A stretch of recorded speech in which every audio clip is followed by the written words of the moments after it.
মানুষ পরিচয়টা তো বড় পরিচয়।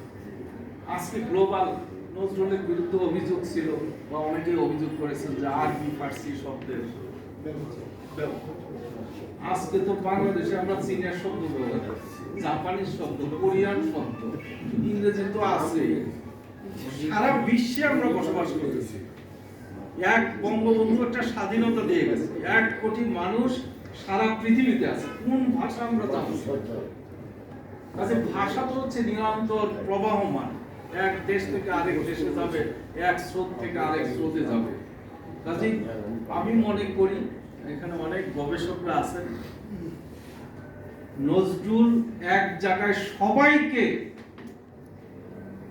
ছাড়িয়ে এভারেস্টের শৃঙ্গে বসে আছেন। সেটা হচ্ছে যে বাঙালির 2 সমাজ, হিন্দু এবং মুসলমান, এই 2 ঐতিহ্যকে তিনি সমুন্নতভাবে রাখছেন।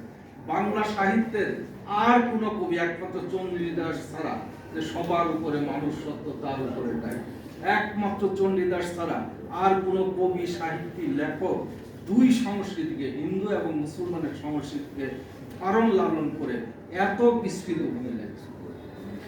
সে থেকে বোঝা যায় যে নজরুল সত্যিকার অর্থে একজন অসাম্প্রদায়িক চেতনার কবি। তিনি তার ওই যে মুসলমান পরিচয়ের চাইতেও মানুষ পরিচয়টা অনেক গুরুত্বপূর্ণ। ডক্টর মোহাম্মদ শহীদুল্লাহ তিনি বলেছিলেন যে আমি বাঙালি, আমি মুসলমান, কিন্তু প্রথমে আমি বাঙালি, তারপরে আমি মুসলমান।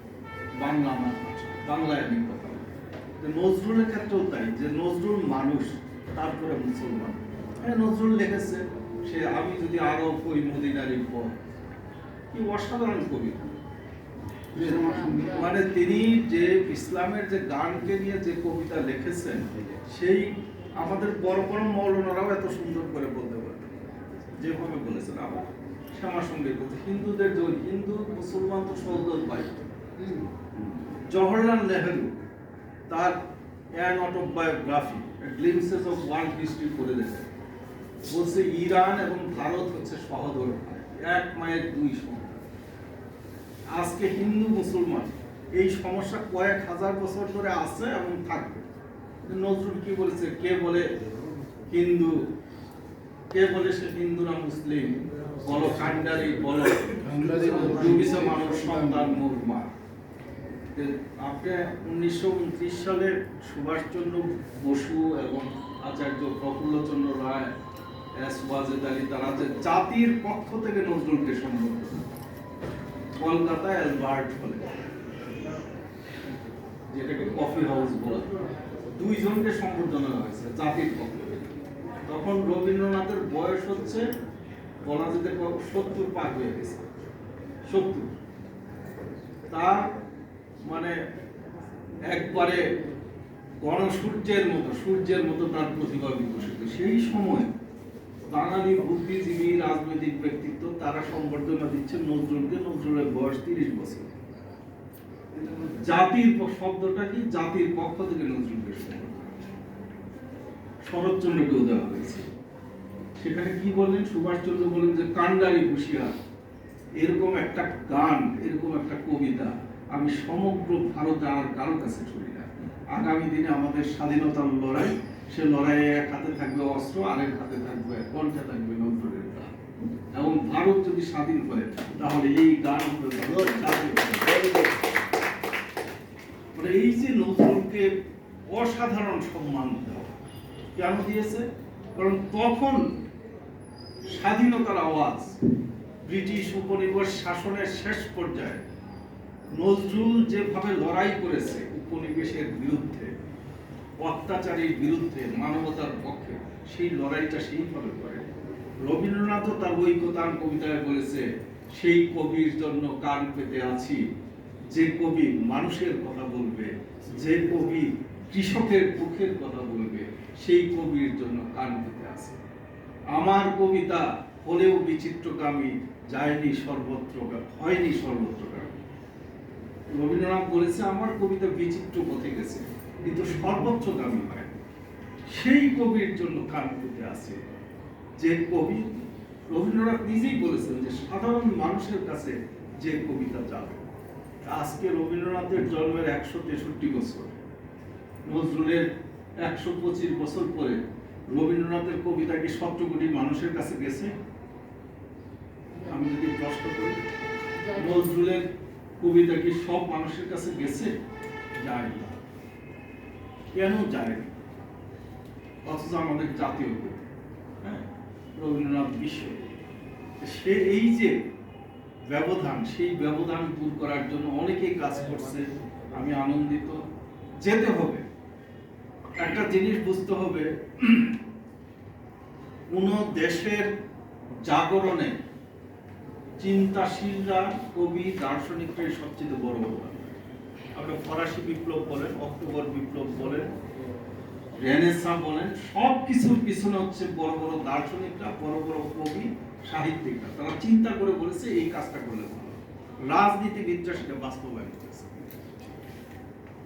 ইকবাল, রবীন্দ্রনাথ, নজরুল যে চিন্তা করেছে তার বাস্তবায়ন করেছে জিন্নাহ, গান্ধী, বঙ্গবন্ধু। এই যে বললেন বাংলাদেশ মম চিরমনোরম চিরমধুর, এই বাংলাদেশ শব্দটা কোথায় পাইলেন? আপনি দেখেন আফগানিস্তান, কিরগিজস্তান, উজবেকিস্তান, বেলুচিস্তান, সব মধ্য এশিয়া সবগুলো দেশের নামে সেটা হচ্ছে স্থান। দেশ শব্দটা কিন্তু নাই, স্থান। আপনি দেখেন মানে এক জায়গা থেকে আরেক জায়গায় চলে আসছে। কিন্তু যখন আমি আসছি এই জায়গায়, ভারতের এই অঞ্চলে রাজস্থান পর্যন্ত স্থান, তাহলে বাংলা স্থান হয়, পাকিস্তান হয়েছে, তো বাংলা স্থান হইতে পারে। তো বাংলা স্থান না করে বাংলাদেশ, দেশ জিনিসটা আমরা কেন নিলাম? সেটা হচ্ছে যে নজরুলের চিন্তা থেকে দিয়েছে, নজরুল বলেছে, রবীন্দ্রনাথ বলেছে। যে আজকে আমি শুধু এটুকুই বলবো যে নজরুলের সাহিত্য, তার কবিতা, তার গান, অনেক কিছু আছে শিখার, জানার, বুঝার, গবেষণা করার। কিন্তু আমরা তো বাঙালি জাতি লেখাপড়া করতে চাই না, গবেষণা আরেকটু কম পছন্দ করি। হ্যাঁ, মানে গবেষক কেউ হইতে চায় না, চিন্তাশীল কেউ হতে চায় না। কিন্তু সবসময় হচ্ছে যে বিষয়টা হচ্ছে যে আমি পণ্ডিত, পণ্ডিত। হ্যাঁ, সেটা পণ্ডিত, যে জওহরলাল নেহরুর আগে পণ্ডিত বলা হয়, আসলে একজন পণ্ডিত। হ্যাঁ, আপনি আসলে সেই জন্য কথাটা হচ্ছে যে আরো বেশি গবেষণা দরকার, বেশি বেশি করে। তাহলে নজরুলকে বোঝা সম্ভব এবং রবীন্দ্রনাথকে বোঝা। যে নজরুলের লিচু চোর, এটা নিয়েই যদি বলেন, এইটা নিলেও তো আমরা কোনো ওই নজরুলের খালি লিচু চোর বা আগমনের মধ্যে আছি। সমগ্র নজরুল নিয়েই কথাবার্তা বলার চেষ্টা করছি। যে প্ল্যাটফর্মেই নজরুলকে নিয়ে কথা বলেন না কেন, বেশি বেশি আলোচনা দরকার, বেশি বেশি তার সঙ্গীত, তার নাটক, তার কাব্য চর্চা। আমি এই পরিশেষে একটা কথা বলবো যে কোনো দেশ, কোনো জাতি খাদ্যের অভাবে মারা যায় যখন চিন্তা করার ক্ষমতা হারিয়ে। নজরুল বহু চিন্তা করার ক্ষমতা দিয়েছেন, রবীন্দ্রনাথ বহু চিন্তা করার ক্ষমতা দিয়েছেন, লালন বহু চিন্তা করার ক্ষমতা দিয়েছেন। কিন্তু আমরা বাঙালি জাতি পড়তে বিমুখ। আর এখন তো ফেসবুকের কারণে ছবি দেখতে সবাই ভালো, হ্যাঁ, ছবি খুব দেখতেছি, কিন্তু ছবির পিছনে কি ক্যাপশন আছে এইটা পড়তে রাজি না।